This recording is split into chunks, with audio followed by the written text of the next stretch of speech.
Buon pomeriggio, bentrovati ad Anteprima Corner. Come sempre a lunedì ci ritroviamo per fare il punto di quello che è stato il fine settimana calcistico. Partiremo dal Catania, dalla terza vittoria consecutiva del Catania, poi andremo a parlare anche di Serie B, nonostante il campionato stia osservando un turno di riposo, per tornare poi a occuparci anche di Lega Pro con il Trapani e con il Siracusa. Ma intanto se abbiamo le grafiche, le vediamo, le grafiche dei risultati delle classifiche di questa settimana. Nel frattempo vi annuncio e vi presento come sempre il compagno di viaggio di questa fascia oraria, che è Alessandro Vagliasindi. Ben trovati.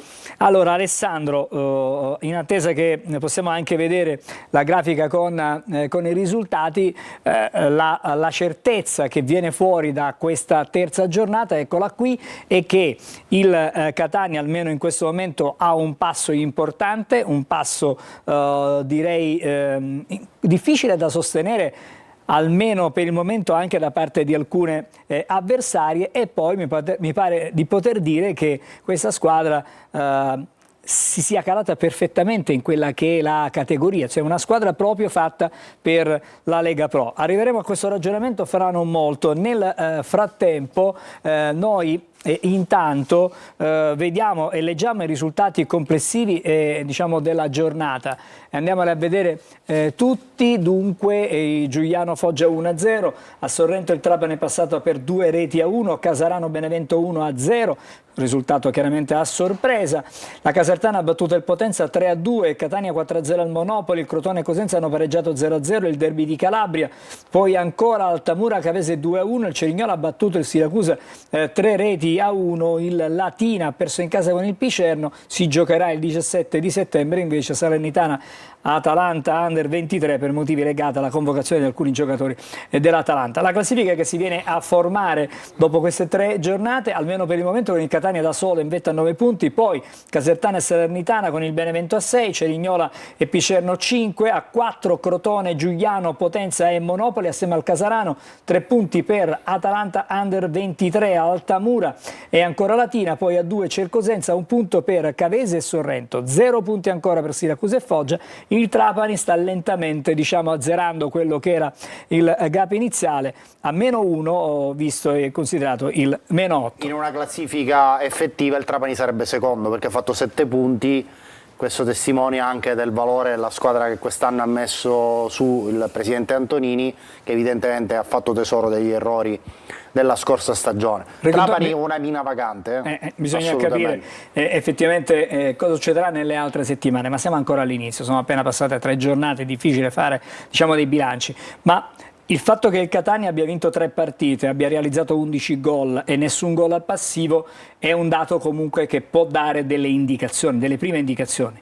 Sì, sicuramente questa squadra in queste 3 gare ha offerto tante facce e ha sempre saputo ottenere quello che cercava in 3 partite completamente diverse l'una dall'altra. Col Foggia partita, diciamo, sul velluto, perché il Foggia è arrivato a Catania con tanti problemi, ma fatta bene, a Cava alcuni momenti di sofferenza, ma poi è venuta fuori la qualità del Catania che ha fruttato i 3 punti. Contro il Monopoli, la squadra più forte delle 3 affrontate dal Catania in questo avvio di stagione, gol su palla inattiva in un contesto di gara molto tattica, e poi capacità di soffrire quando il Monopoli per 20 minuti nel secondo tempo, 20-25 minuti, ha tenuto il pallino del gioco, ma capacità di attingere alla panchina un materiale che nessun'altra squadra, se non le altre 2 big, cioè Benevento e Salernitana, hanno a disposizione. Alessandro, un'osservazione, tornando al fatto a cui facevi riferimento tu, cioè il Catania ha sofferto una ventina di minuti nel secondo tempo, sofferenza che è coincisa con l'uscita di Corbari dal campo, e quindi la mediana ha avuto a supporto Jimenez, che non è proprio nel suo ruolo di interditore. Forse lì probabilmente il Catania ha accusato, certamente ha lasciato metri al Monopoli. Sì, è un'osservazione molto corretta la tua. Possiamo anche dire che Corbari chiaramente è stato sostituito perché era ammonito, che però c'era possibile cambio Martic, ruolo per ruolo, ma Toscana evidentemente vuole anche, secondo me, infondere una mentalità volta a non speculare sul risultato, perché questo tipo di mentalità a lungo andare potrebbe dare i suoi frutti. Quindi una scelta che ha messo diciamo in difficoltà la squadra per assorbire questo cambio tattico, ma che poi ha dato i suoi frutti, perché Jimenez è entrato nelle ultime azioni, quelle che poi hanno chiuso il risultato, con alcune aperture, alcuni filtranti che diciamo solo lui in questa squadra è in grado di dare. Comunque nel frattempo il tecnico toscano aveva ridisegnato ancora una volta la squadra. Sì, quindi era diciamo, entrato Allegretto, poi c'era D'Ausilio, c'era Lunetta, insomma la squadra, ecco quello che dicevamo prima, quest'anno ha un potenziale nei 23 che difficilmente è riscontrabile in tutta la Serie C. Allora Alessandro, adesso sentiamo le parole di Casasola, parla non solo della, diciamo della partita, ma analizza un pochettino quello che può essere il cammino di questa squadra e come dovrebbe essere il cammino, e anche di quello che il suo ruolo proprio gli impone come, diciamo, esterno tutto fascia sulla corsia di destra. Sentiamo Casasola.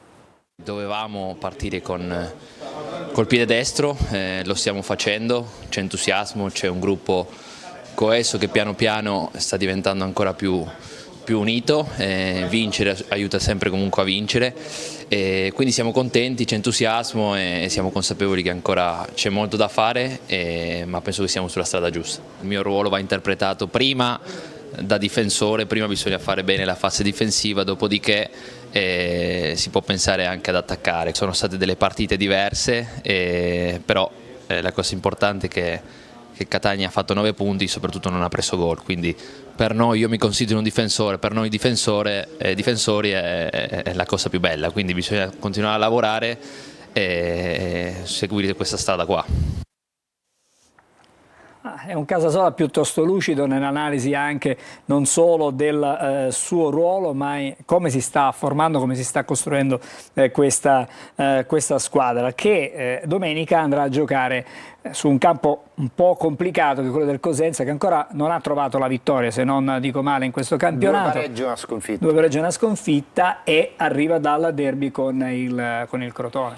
Sì, credo che come difficoltà diventa, delle 4 partite, compresa quella di Cosenza, la partita più difficile, sia da un punto di vista mentale, perché oggi il Catania viene visto come insomma, il team da battere, quindi tutte le squadre che vanno a affrontare il Catania aumentano le motivazioni, ma anche per diciamo, qualità complessiva dell'organico del Cosenza, che è vero vive in un contesto ambientale molto difficile, perché la proprietà Presidente Guarascio è insomma, contestata da parecchio tempo, viene da una retrocessione molto cocente, però ha mantenuto nel suo organico giocatori importanti. Faccio degli esempi: Quan, lo stesso Florenzi, Mazzocchi, Ricciardi. Sono giocatori che sulla partita secca possono mettere in difficoltà qualsiasi retroguardia, compresa quella del Catania. Quindi è un bel banco di prova per capire qualcosa in più rispetto a quello che è il potenziale che il Catania potrà esprimere nel corso di questa stagione. Allora, prima di salutarci e dare appuntamento a stasera alle 20:45, ricordiamo sarà con noi il portiere del Catania, Andrea Adini, in studio. Fresco di rinnovo di contratto. Fresco di rinnovo del contratto sino a giugno 2027. Vediamo chi è il top del match sì. per Anteprima Corner. Sì, il top del match per noi è stato Gabriel Lunetta, perché ha messo la sesta nel momento in cui è entrato in campo ed è diventato imprendibile. Un giocatore che ha una base atletica impressionante e poi ha anche della tecnica, perché il gol che ha chiuso il tabellino è un pezzo veramente di alta scuola. È un ragazzo che è in costante crescita nonostante non abbia la titolarità in squadra, però entra con la testa giusta e soprattutto è già un leader, cioè un giocatore che si fa voler bene dal pubblico, dai giocatori, dai compagni di squadra e dall'allenatore. Sulla parte destra della grafica, possiamo un attimo ricontrollare, abbiamo puntato il focus su quello che può essere l'obiettivo stagionale in termini realizzativi di Gabriele Lunetta, che l'anno scorso arrivò a 6 gol in maglia rossa-azzurra, che per ora è il suo record in carriera tra i professionisti. Se consideriamo che in 3 partite ha realizzato 2 gol, diciamo che è sulla strada giusta magari per poter battere questo record. Allora Alessandro, noi ci ritroviamo stasera alle 20:45 su Telecolor per la versione estesa di Corner, quella del lunedì, sino alle 22:15 avremo in studio, lo ripetiamo ancora una volta, Andrea Dini, portiere del Catania. E la moviola ovviamente con Max Velotto, visto che comunque ci sono stati, anche se non è stata una partita caratterizzata da cose particolari a livello arbitrale, però ci sono degli episodi che andremo a rivisitare con Max Velotto. E non solo quelli, allora ci fermiamo, breve sosta e fra poco andremo a Palermo da Marco Gullà.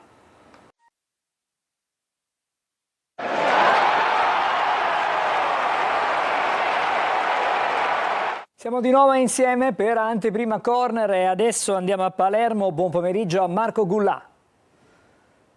Buon pomeriggio Angelo, buon pomeriggio a tutti. Allora Marco, questa settimana la Serie B ha osservato un turno di riposo legato alle convocazioni, alle gare delle nazionali per le qualificazioni mondiali. Il Palermo ha cercato di rifiatare e soprattutto ha messo in casa un altro portiere, considerato il fatto che ci sono stati davvero troppi infortuni in quel ruolo, e si è provato a fare un bilancio di quelle che sono state le prime partite proprio della stagione.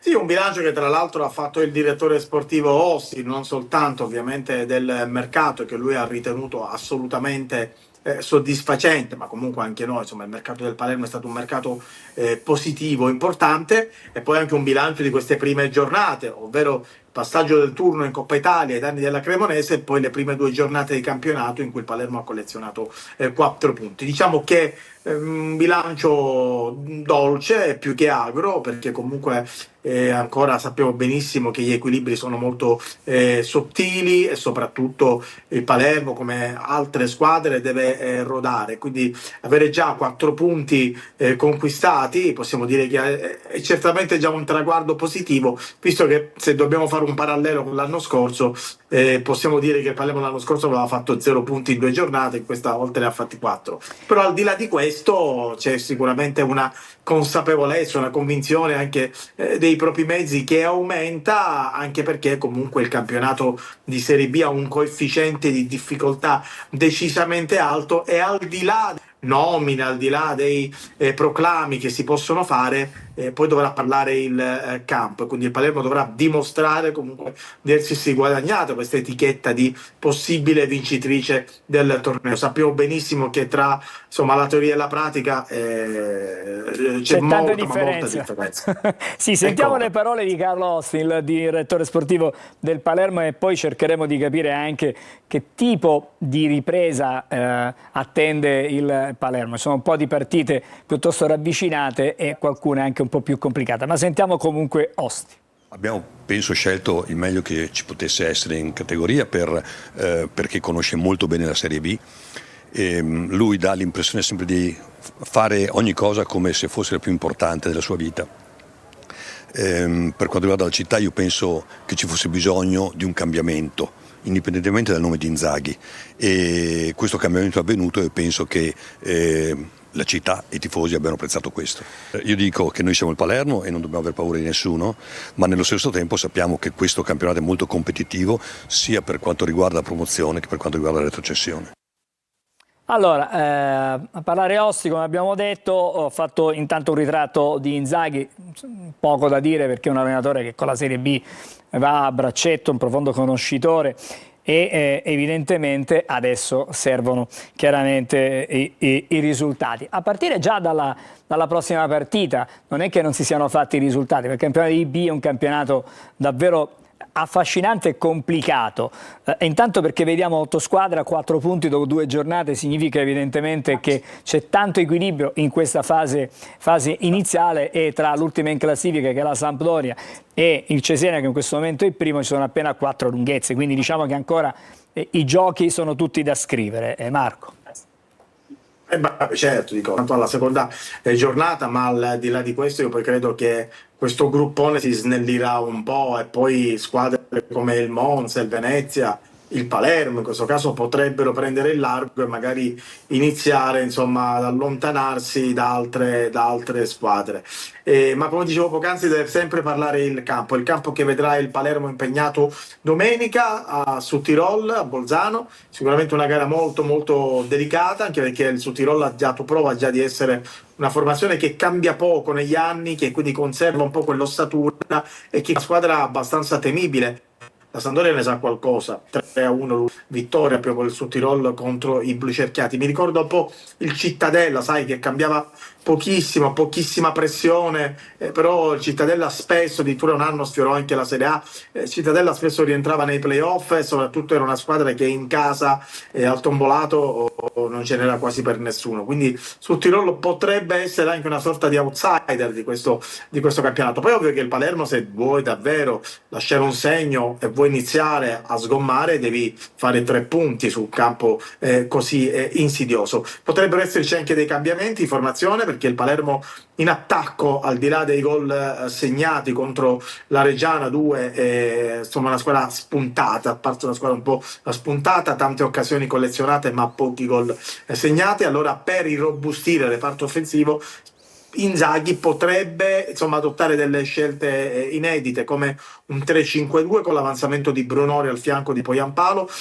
sacrificare un trequartista che magari potrebbe essere arretrato a centrocampo come Palumbo. Giasi invece potrebbe giocare sulla destra con l'arretramento di Pierossi in difesa. Insomma, sono dei cambiamenti che in questo momento il tecnico sta valutando, staremo a vedere se poi li attuerà, però sicuramente per dare uno sprint in più, per dare maggiore nitidezza al reparto offensivo della squadra, potrebbe cambiare modulo. Sì, Marco, prima di salutarci, Sud Tirol domenica abbiamo detto, poi c'è il Bari in casa, sempre in campionato, poi ci sarà la partita di Coppa Italia con l'Udinese a Udine, e poi Cesena e ancora il Venezia. Insomma, è un piccolo torneo piuttosto complicato, forse da qui si comincerà a capire, si delineerà veramente qual è la vera forza di questa squadra. Un mini tour de force in cui il Palermo certamente dovrà ricavare il meglio. Poi tra l'altro, insomma, affronterà tutte squadre abbastanza temibili. Il Bari, che è certamente una squadra che in questo campionato può dire la sua, su Tirolo, come ho detto prima. Poi ci sarà la sfida contro il Cesena, altra squadra che ho visto ad esempio all'esordio nella gara contro il Pescara, e ha giocato un ottimo calcio, ha cambiato pochissimo, ma è come se giocasse a memoria. Vabbè, la sfida di Coppa Italia a Udine, poi ovviamente Palermo non è quello il suo obiettivo, però sicuramente dovrà dire la sua e non fare magre figure, sempre come l'anno scorso a Napoli. Quindi certamente già un campionato che può dare una prima radiografia sugli obiettivi e le velleità di questa squadra. Il programma cosa prevede per il Palermo nei prossimi giorni? Già è ritornato chiaramente ad allenarsi, non ci sono tutti, non sono tutti presenti, però da qui alle prossime ore si incomincerà a rivedere qualcuno in casa Palermo per preparare la sfida con il Sud Tirol. Ripresa sì degli allenamenti, quindi insomma ci saranno ovviamente questi allenamenti cadenzati in vista poi della sfida di domenica. La partenza è prevista per venerdì, e intanto si attendono anche i nazionali, giocatori che ovviamente in questo momento stanno giocando con le rispettive nazionali, come ad esempio ieri sera, in cui Joronen in porta e poi Ampalo in attacco hanno giocato una partita in Polonia contro appunto la formazione di Lewandowski, perdendo 3-1, e rientreranno ovviamente alla base tra mercoledì e probabilmente giovedì, quindi avranno sicuramente meno tempo rispetto ai loro compagni per amalgamarsi poi ai nuovi dettami tattici del tecnico Inzaghi, ma essendo comunque due giocatori, due nazionali, non credo ci siano problemi. Il problema insomma di avere giocatori in nazionale è proprio questo, quello che ovviamente il tecnico deve poi lavorare senza gli effettivi che sono titolari, due anzi capisaldi della formazione come Ioron ad esempio e poi Giampaolo. Grazie Marco, ci racconterai allora l'avvicinamento alla sfida con il Südtirol nel corso dei nostri telegiornali in settimana. Intanto buon lavoro a te, grazie ancora, andiamo a Trapani per il successo esterno della squadra di Aronica su un campo non facile, neutro di Potenza. Si giocava contro il Sorrento, alla fine l'ha spuntata il Trapani che così come aveva in qualche modo diciamo annunciato, sta cercando di annullare lo svantaggio, la penalizzazione nel minor tempo possibile. Buon pomeriggio a Franco Cammarasana. Buon pomeriggio Angelo, e infatti come dicevate poc'anzi dallo studio il Trapani senza la penalizzazione sarebbe praticamente secondo da solo con 7 punti, anche contro il Sorrento, pur contro una squadra confermatasi molto in palla, anche se siamo all'inizio della stagione, è riuscito a vincere una vittoria importantissima sia per quanto riguarda la classifica come dicevamo, ma soprattutto anche per quanto riguarda il morale della squadra, una squadra ripeto tutta nuova, per 10 undicesimi, quella scesa in campo contro il Sorrento, che ha gestito la partita abbastanza bene, anche se in verità per alcuni tratti della partita ha lasciato troppo l'iniziativa alla squadra campana e ha rischiato anche di subire qualche altro gol.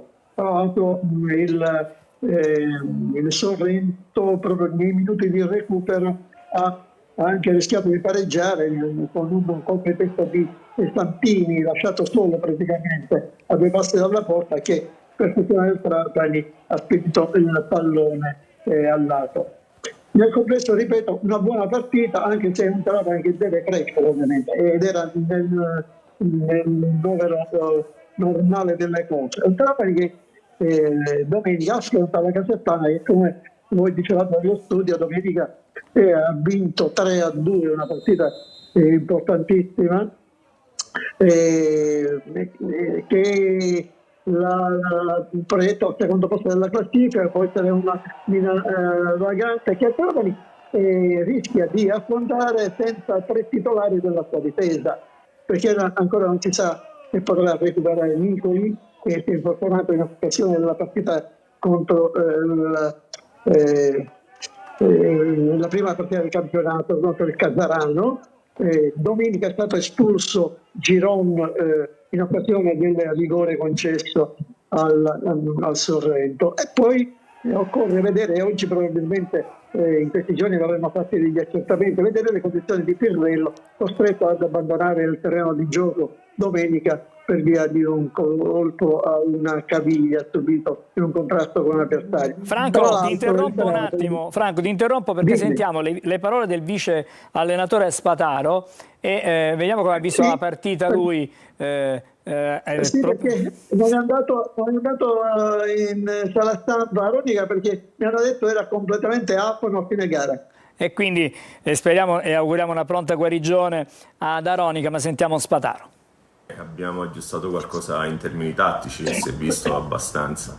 Dopodiché con questa squadra c'è poco da dire, perché già di suo caratterialmente hanno qualcosa in più. Poi il mister in questo è molto bravo, perché ha dato la carica giusta, ha dato l'entusiasmo giusto e le motivazioni giuste, e questo ci ha portato poi ad entrare nel secondo tempo con un piglio diverso e con un atteggiamento sicuramente da grande squadra. E allora, prima di salutarci Franco, ovviamente aspettiamo che il Trapani conosca quelle che sono le condizioni di alcuni giocatori acciaccati, quelli che saranno della partita e quelli che non ci saranno perché saranno squalificati. Insomma, si avvicina il derby con il Catania il 24 di settembre, lo ricordiamo. Sarà alla provinciale la partita di andata. Sì.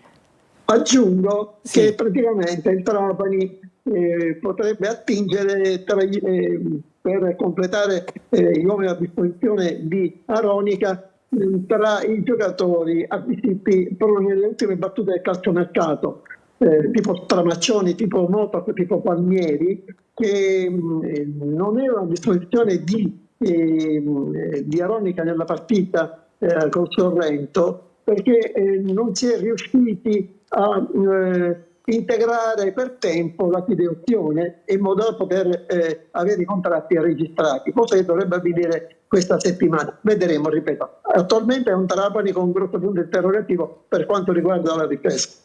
Grazie Franco, ci rivediamo con Anteprima Corner lunedì prossimo. Buon lavoro per quanto diciamo, riguarda proprio il campo, l'avvicinamento del Trapani alla prossima sfida. Adesso ci colleghiamo con Siracusa con il nostro Marco Petrolito. Buon pomeriggio Marco. Per il Siracusa purtroppo il piatto continua a piangere perché è rimasto ancora fermo a 0 punti, pur non demeritando nel complesso nella sfida con il Cerignola. Paga, questa è una mia personale diciamo, considerazione, lo scotto di essere una matricola in questo campionato, molta ingenuità alla fine e alla lunga con squadre come il Cerignola, per citarne una, piuttosto rodate, squadre che sono ormai insomma, avvezze alla categoria. Sì, buon pomeriggio Angelo, buon pomeriggio anche ad Alessandro da Siracusa. È una squadra, come dicevate, che si semina gioco, che continua a raccogliere soprattutto rimpianti per un Siracusa che probabilmente in questa fase iniziale della stagione sta pagando oltremodo il fatto di aver allestito una rosa e completato a pochissimi giorni dall'esordio in Serie C, oltre al fatto di non essersi ancora completamente calata in una realtà che sicuramente è molto più complicata del campionato dilettantistico dello scorso anno. Eppure appare evidente un'idea di gioco nella squadra con una manovra a tratti piacevole, tante idee che spesso vengono vanificate dalla gestione sbagliata nei momenti in cui la squadra magari si trova a rincorrere soprattutto nel risultato, aprendosi forse in maniera eccessiva ed esponendosi alle ripartenze. Adesso sono arrivate così le due sconfitte con tante similitudini, quella interna con il Monopoli della scorsa settimana e quella di ieri a Cerignola. Siracusa che era sempre avanti nel risultato ma che poi è stato rimontato ed ha chiuso con una sconfitta. È evidente comunque che la salvezza passa soprattutto dalla registrazione del reparto ritirato, una difesa che non è evidentemente registrata a dovere. Sarà Turati a decidere se continuare a lavorare sulla stessa falsariga, sulla stessa direzione che ha dato alla squadra all'inizio agosto, o se magari intervenire con degli accorgimenti per conferire al reparto arretrato una maggiore solidità, una maggiore copertura e renderlo diciamo, meno permeabile, dato che comunque ad oggi gli episodi e la condotta di gara del Siracusa non ha pagato, quantomeno nel risultato. Marco, sentiamo Turati nel post gara, poi torniamo per le considerazioni finali e ci chiaramente proiettiamo anche alla prossima sfida. Per 75-80 minuti abbiamo fatto una prestazione dove abbiamo cercato di dominare il gioco, di dettare i tempi, di spingere quando bisognava spingere, di rallentare quando bisognava rallentare. Chiaramente davanti a noi avevamo una squadra collaudata, una squadra forte, con dei giocatori molto esperti per la categoria, che hanno saputo colpirci al momento giusto. Noi sicuramente possiamo fare meglio, sicuramente nelle due aree, dove abbiamo sicuramente mancato diversi gol nella prima frazione e nel secondo tempo forse abbiamo concesso qualcosa di troppo che solitamente non concediamo. Allora, abbiamo sentito anche le considerazioni di Turati, adesso in meno di un minuto ci proiettiamo a quella che è la sfida della prossima settimana per il Siracusa. Sì. Siracusa che la prossima settimana sarà attesa da un'altra sfida delicata. Sabato pomeriggio al De Simone arriva il Benevento, dunque prosegue quello che è stato un inizio di stagione non facile, quantomeno in considerazione delle avversarie affrontate. Ricordiamo che dopo la Salernitana del Monopoli è toccata al Cerignola, poi toccherà al Benevento, quindi formazioni di rango, formazioni che hanno una grande esperienza in questa categoria. Volevo aggiungere, oltre al discorso difesa alta e comunque correttivi da apportare da parte di Turati, che non devono essere degli alibi, ma bisogna ricordare anche alcune assenze importanti del reparto avanzato che avrebbero sicuramente potuto contribuire a magari ad essere più prolifici. Problema sul collegamento con Siracusa, con Marco Petrolito, che comunque ringraziamo per il suo contributo. Noi ci fermiamo qui, lo abbiamo ritrovato solo per i saluti, Marco. Sì. Allora Ci ritroviamo la prossima settimana con Anteprima Corner. Grazie e buon lavoro. Ci fermiamo qui almeno per il momento. Stasera vi aspettiamo come sempre alle 20:45 su Telecolor per Corner, la versione estesa. Ricordiamo ancora una volta, sarà con noi ospite in studio Andrea Dini, portiere del Catania. Analizzeremo la partita di ieri, ci proietteremo al prossimo impegno e avremo tante altre notizie e novità chiaramente dal mondo Catania. È tutto per questo lunedì, grazie e buon pomeriggio.